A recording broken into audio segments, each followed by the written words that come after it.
Assalamualaikum warahmatullahi wabarakatuh. Perkenalkan, nama saya Dewi Reza Prameswari dengan NIM 42422022.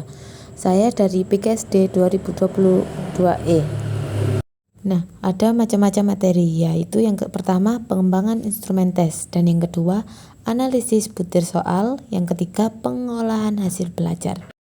Pengembangan instrumen tes, teknik penilaian tes dan non-tes, metode yang digunakan untuk mengatur pencapaian tujuan pembelajaran peserta didik, dan teknik penilaian tes. A. Tes uraian atau esai, yaitu pertanyaan yang dijawab dalam bentuk menjawab.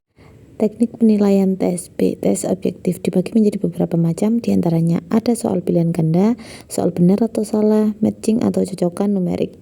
Teknik penilaian non-tes, penilaian proyek, penilaian sikap, penilaian produk, penilaian portofolio, penilaian diri, dan pemberian tugas. Jenis-jenis tes dan penyusunan. Konsep tes dan evaluasi pembelajaran. Tes merupakan kumpulan butir pertanyaan yang berfungsi untuk mengukur aspek psikologi tertentu. Jika menurut Ari Kunto dalam James E. Elson, tes adalah serentakan pertanyaan, latihan, atau alat yang digunakan untuk mengatur keterampilan pengetahuan, intelijensi, kemampuan yang dimiliki individu atau kelompok. Syarat-syarat tes yang baik: 1. Valid, reliable, dan juga distandarisasikan. Dan yang keempat, objektif dan diskriminatif.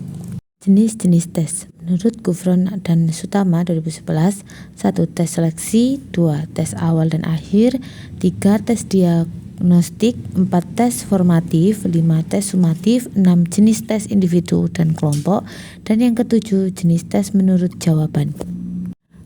Menurut Jejali, 1. Menetapkan tujuan tes, 2. Analisis kurikulum, 3. Membuat kisi-kisi, 4. Penulisan soal, 5. Uji coba tes, 6. Merakit soal menjadi tes, 7. Telaah soal, dan yang ke-8 reproduksi tes terbatas.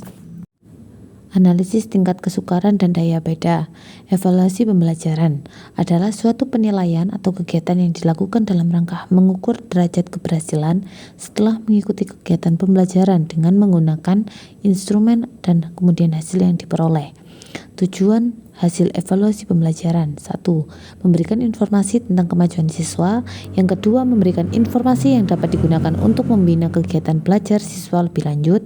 Yang ketiga, memberikan informasi yang dapat digunakan untuk mengetahui kemampuan siswa. Fungsi hasil evaluasi pembelajaran: 1. Secara psikologis, dan yang kedua secara sosiologis, yang ketiga secara didaktif metodis. Analisis tingkat kesukaran dan daya beda. Menurut Ari Kunto, penentuan kelayakan soal perlu memperhatikan tujuan penggunaan soal. Jika soal digunakan untuk memperoleh pencapaian hasil belajar siswa, maka soal tes cenderung menggunakan soal yang tidak terlalu mudah dan tidak terlalu sulit. Rumus menghitung tingkat kesukaran, yaitu dengan P sama dengan B per JS. P itu adalah indeks tingkat kesukaran butir soal, B jumlah peserta didik yang menjawab benar, dan JS itu jumlah seluruh peserta didik peserta tes. Kriteria 0,00 sampai 0,30 itu sukar, 0,31 sampai dengan 0,70 itu sedang, dan 0,71 sampai dengan 1 adalah mudah. Untuk dengan keterangan D. Daya pembeda, BA banyaknya jawaban benar dari kelompok atas, DB banyaknya jawaban benar dari kelompok bawah, JA jumlah peserta tes kelompok atas, dan jumlah peserta tes kelompok bawah. Analisis butir soal. Pengertian analisis butir soal adalah suatu kegiatan dalam menentukan tingkat kebaikan butir-butir soal sebuah tes, sehingga informasi yang didapatkan dari kegiatan tersebut bisa digunakan untuk memperbaiki butir soal yang sudah disusun. Manfaat dan tujuan: 1. Mengkaji dan menelaah setiap butir soal. 2. Dapat meningkatkan kualitas butir tes. 3. Mengetahui informasi diagnostik peserta didik. Yang keempat, penggunaan tes dalam mengevaluasi. Jenis analisis butir soal. Jenis analisis butir soal dibagi menjadi dua, yaitu yang satu analisis kuantitatif atau teoritik, dan yang kedua analisis kuantitatif atau empirik. Analisis kualitatif. Pada prinsip analisis butir soal secara kualitatif dilaksanakan berdasarkan kaidah penulisan soal atau tes tertulis perbuatan dan sikap. Teknik analisis kualitatif ada 2 teknik, yaitu teknik moderator dan 2 teknik panel.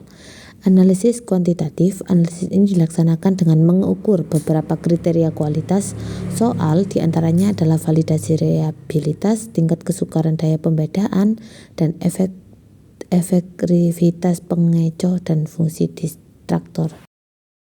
Tingkat kesukaran, rumus pilihan ganda, P sama dengan B per N. B adalah tingkat kesukaran, B jumlah peserta didik yang menjawab benar, dan yang N jumlah peserta didik. Indeks kesukaran dan kriteria. Daya pembeda soal adalah kemampuan suatu butir soal dapat membedakan antara peserta didik yang menguasai materi yang ditanyakan dan peserta didik yang belum menguasai materi yang diuji. Di situ ada tabel klasifikasi daya pembedaan ya. Dan rumusan pilihan ganda ada DP 2B buka kurung BA kurangi BB tutup kurung per N, dan DP itu daya pembeda, BA jumlah jawaban yang benar kelas atas, BB jumlah jawaban yang benar kelas bawah, dan yang N jumlah siswa. Indeks pengecoh dihitung dengan rumus IP sama dengan P per buka kurung N dikurangi B tutup kurung dibagi buka kurung N kurangi 1 dan dikali 100%.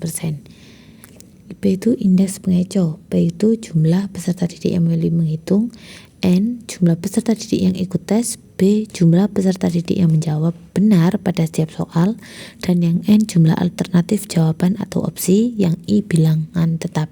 Kualitas pengecoh sangat baik, IP itu 76% sampai 126%, baik IP itu 51% sampai 75% atau 126% sampai 150%. Kalau kurang baik itu 26% sampai 50% atau 151% sampai dengan 175%. Jeleknya 0% sampai 25% atau 175% sampai dengan 200%. Tabel kriteria pengecoh, jawaban yang berfungsi. 4 opsi jawaban sangat baik, 3 opsi jawaban baik, 2 opsi jawaban kurang baik, 1 jawaban jelek.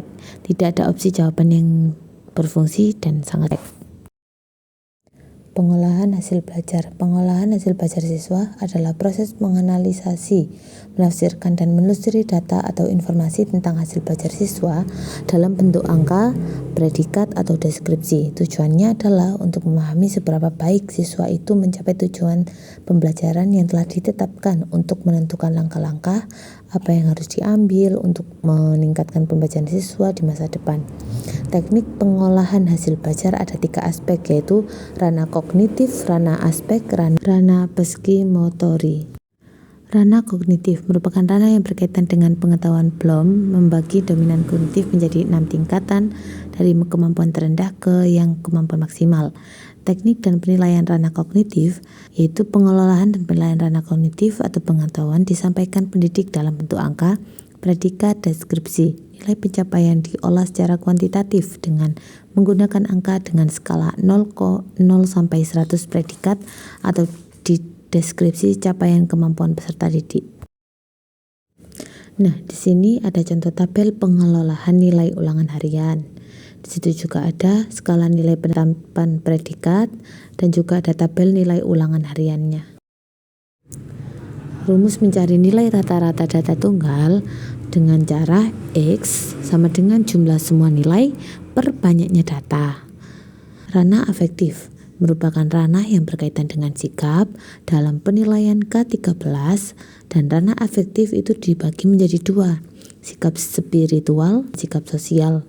Dan dengan teknik pengolahan dan penilaian psikomotorik, yaitu dengan 1 penilaian kerja, 2 proyek atau tugas praktis, 3 simulasi, 4 portofolio, 5 ujian praktek. Teknik pengolahan dan penilaian afektif. 1. Perioditas penilaian. 2. Integrasi dengan aktivitas pembelajaran. 3. Ketersediaan bukti sikap. 4. Penilaian formatif dan sumatif. 5. Fleksibilitas. Ranah psikomotorik, yaitu merupakan ranah yang berkaitan dengan keterampilan. Dalam penilaian K13, ranah psikomotorik biasanya bersanding langsung dengan ranah kognitif. Untuk semuanya semoga bermanfaat. Untuk dari saya, pengunduran diri saya akhiri. Wassalamualaikum warahmatullahi wabarakatuh.